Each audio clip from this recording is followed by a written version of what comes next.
નમસ્કાર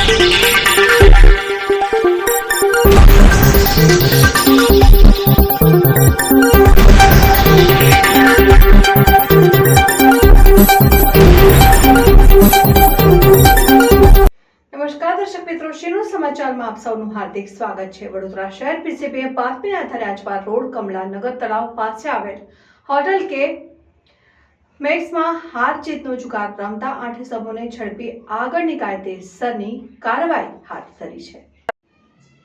વડોદરા શહેર પીસીબીમાં ફરજ બજાવતા હેડ કોન્સ્ટેબલ પુષ્પેન્દ્રસિંહ ઉદયસિંહ તથા નૈનેશ કુમાર શંકરાભાઈને બાતમી હકીકત મળી હતી કે કારેલીબાગ સ્લમ ક્વાર્ટર્સમાં રહેતો જગદીશભાઈ રાજપૂત નામનો ઈસમ અલગ અલગ માણસોને ભેગા કરી આજવા રોડ કમલાનગર તળાવ પાસે આવેલ સૌજન્ય ત્રિલોક કોમ્પ્લેક્સમાં ત્રીજા માળે આવેલ હોટલ કે મેક્સમાં રૂમ બુક કરાવી પત્તા આપવાના રૂપિયા વડે હાર જીતનો જુગાર રમે છે અને આજરોજ તેઓ રૂમ નંબર 408માં બેસી જુગાર રમે છે। જે હકીકતને આધારે બાતમીવાળી જગ્યાએ રેડ કરી વડોદરા શહેર પીસીબીની ટીમે સ્થળ ઉપરથી 8 ઇસમોને રોકડા રૂપિયા સહિત કુલ રૂપિયા 2,62,740ના મુદ્દામાલ સાથે ઝડપી પાડી આગળની કાર્યવાહી હાથ ધરી હતી।